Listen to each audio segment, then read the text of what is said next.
से युद्ध विराम की मांग कर रहे थे। आखिरकार उनकी मांग इजराइल ने मान ली। युद्ध विराम तो हो गया, लेकिन युद्ध विराम के आखिरी सेकंड तक इजराइल ने गाजा में जो किया वो बहुत चौंकाने वाला है।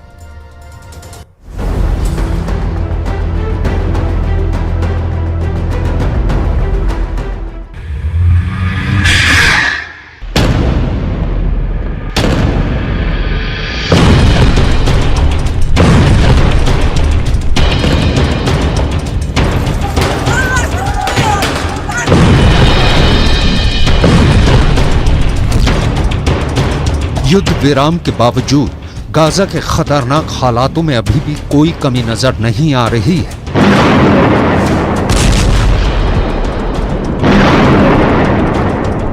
सबसे पहली बात तो ये कि इजराइल ने साफ कर दिया है कि युद्ध विराम का मतलब ये बिल्कुल भी नहीं है कि इजराइल की सेना गाजा पट्टी से पीछे हट रही है, बल्कि युद्ध विराम के समय का इस्तेमाल इजराइल की सेना गाजा पट्टी के अंदर अपनी जड़ों को और गहरा करने में कर रही है। फिलिस्तीन के अखबारों के मुताबिक गाजा पट्टी के अंदर इजराइल ने जैसे ही युद्ध विराम के प्रस्ताव को स्वीकार किया, वैसे ही अचानक हमले बहुत तेज कर दिए।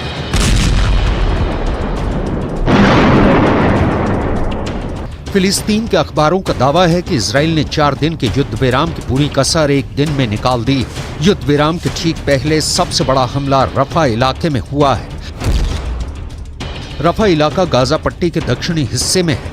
यह भी एक बहुत बड़ा शरणार्थी कैंप है और यहाँ पर हजारों की संख्या में फिलिस्तीनी शरणार्थी रहते हैं।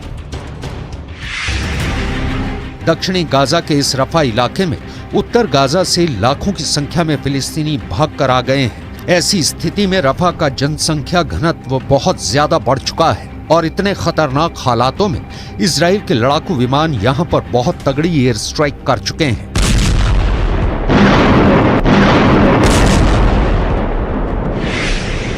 फिलिस्तीन के कई अखबारों ने रिपोर्ट किया है और फोटो जारी की है और वीडियो भी दिखाए हैं, जिनमें एक साथ दर्जनों लोगों को दफनाया जा रहा है। यहां तक कि बुलडोजर से कब्र पर मिट्टी डाली जा रही है। गाजा पट्टी के अंदर सामूहिक कब्रों की तस्वीरों ने पूरी दुनिया को हिला दिया है।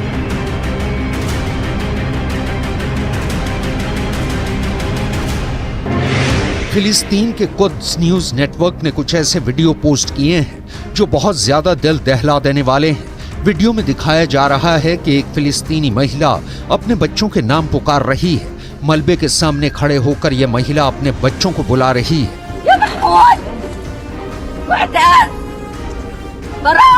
वो इस उम्मीद में है कि शायद उसका बच्चा जीवित हो और वो मलबे से आवाज दे ताकि किसी तरह से बच्चों को निकालने की कोशिश की जाए, लेकिन कोई उत्तर नहीं आता है तो महिला रोने लगती है और पूरे इलाके में एक भीड़ लग जाती है। गाजा का ऐसा बुरा हाल है और उस पर गाजा के अंदर बारिश भी शुरू हो चुकी है।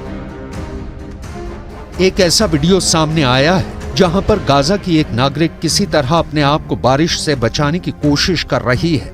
ये लड़की रोते हुए नजर आ रही है। फिर भी इजराइल के प्रधानमंत्री बेन्यामिन नेतन्याहू सीज फायर बिल्कुल भी नहीं चाहते थे। इसका प्रमाण हमास के प्रवक्ता उसामा हमदान का बयान है। हमास ने कहा है कि 10 दिन पहले ही बंधकों की अदला बदली को लेकर शर्तें तय हो गई थी, लेकिन नेतन्याहू ने इसकी मंजूरी देने में 10 दिन लगा दिए। इतना ही नहीं, इजराइल इस कदर आक्रामक है कि इजराइल की डिफेंस फोर्स ने कहा है कि युद्ध विराम को मानना इजराइल के लिए कोई बाध्यता या कोई मजबूरी नहीं है और अगर ऐसी परिस्थितियों का निर्माण होता है जो कि इजराइल के खिलाफ हालात बनते हैं तो युद्ध विराम को किसी भी वक्त तोड़ा जा सकता है। युद्ध विराम के बावजूद अगर इस वक्त सबसे ज्यादा कोहराम कहीं मचा हुआ है तो वो गाजा पट्टी के 2 अस्पताल हैं। पहला तो इंडोनेशियाई अस्पताल और दूसरा अल शिफा अस्पताल। फिलिस्तीन के अखबारों का दावा है कि इंडोनेशियाई अस्पताल से 65 लाशें निकली हैं और सैकड़ों की संख्या में लोग यहां पर घायल हुए हैं। यही नहीं, इजराइल का दावा है कि अल शिफा अस्पताल के अंदर इस तरह की सुरंगों का नेटवर्क लगातार मिल रहा है। इन्हीं सुरंगों को सबूत मानकर इजराइल डिफेंस फोर्स ने अल शिफा अस्पताल के निदेशक को गिरफ्तार कर लिया है। अल शिफा के निदेशक से लगातार पूछताछ की जा रही है। इजराइल अल शिफा अस्पताल को हमास का हेडक्वार्टर मानकर लगातार कार्रवाई कर रहा है।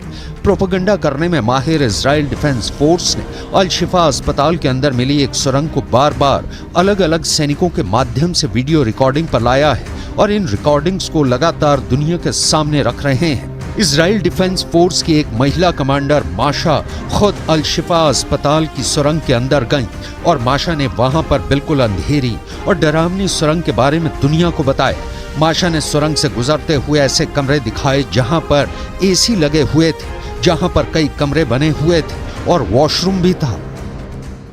The first time our forces entered the Shifa complex, they went in with a bomb-sniffing dog, and they discovered a truck full of ammunition. After revealing the shaft by the D9, they saw a circular opening, and they couldn't see all the way down at the time, but further investigations and tools lowered down it revealed that this is a 10-meter deep shaft that leads to a corridor. At the end of that corridor, there's a blast-proof door with a shooting hole at the top of it. And our forces, after making sure that all defense mechanisms are dismantled, have opened that door that leads to another door that goes deeper into the complex. The understanding that this tunnel goes under the hospital. अल शिफा अस्पताल को Hamas का headquarter साबित करने के लिए Israel defence force के सबसे बड़े प्रवक्ता डेनियल हगारी खुद अल शिफा अस्पताल के इलाके में पहुंचे और वो यहां अस्पताल के पास एक आवासीय इलाके में गए, जहां एक फ्लैट में जाकर उन्होंने बताया कि किस तरह से फ्लैट के अंदर से ऐसी सुरंगें पाई गई हैं जो कि अस्पताल में जाकर मिलती हैं। Going down into the tunnel that we saw outside the Shifa hospital. And this direction also brings us to areas which is different from the Shifa hospital, meaning one direction goes to the Shifa hospital, other directions go to different places, different location where the terrorists can move using the safe haven, the human shield of the hospital. Israel की तरफ से दावा किया गया है कि उसकी force के अल शिफा पहुंचने से पहले सुरंगों को छिपाने के प्रयास किए गए। इन सुरंगों पर मिट्टी डालकर सुरंग को ढकने की कोशिश की गई। इजराइल की आर्मी ने एक मस्जिद का वीडियो भी जारी किया है और इस मस्जिद के अंदर वीडियो को देखें तो मस्जिद के मेन गेट से अंदर घुसते ही एक बड़ा हॉल मिलता है जहां पर की नमाज पढ़ी जाती है, लेकिन यहीं से एक बेसमेंट की तरफ अंदर काफी गहराई में पूरा स्ट्रक्चर नजर आता है जो कि मस्जिद के बेसमेंट जैसा है। बेसमेंट के अंदर भी एक और सुरंग नजर आती है। बेसमेंट में एक कमरे में व्हाइट बोर्ड नजर आता है जिसे इजराइल ने हमास की रॉकेट लैब बताया है। गाजा पट्टी का एक और वीडियो वायरल हो रहा है जिसमें गाजा के समंदर के किनारों पर मलबों पर इजराइल के झंडे लगे हुए नजर आ रहे हैं। इजराइल ने बहुत ही रणनीति से अब इस बात का प्रचार करना शुरू किया है कि लेबनान बॉर्डर पर हिजबुल्लाह बहुत तेज हमले कर रहा है। बीते 24 घंटे के अंदर लेबनान के बॉर्डर से इजराइल पर 50 से ज्यादा रॉकेट, गाइडेड मिसाइल्स और ड्रोन्स के हमले हुए हैं। यानी अगर देखा जाए तो युद्ध विराम कागजों में भले दर्ज हो गया है, लेकिन इजराइल 4-5 दिन के युद्ध विराम की पूरी भरपाई पहले ही करने की कोशिश कर रहा है और दावा किया जा रहा है कि युद्ध विराम के बाद तो हालात और ज्यादा बिगड़ सकते हैं। यानी जब युद्ध विराम खत्म हो जाएगा तो उसके बाद इजराइल डिफेंस फोर्स लगातार हमास के आतंकवादियों के नए अड्डे पर हमले कर सकती है।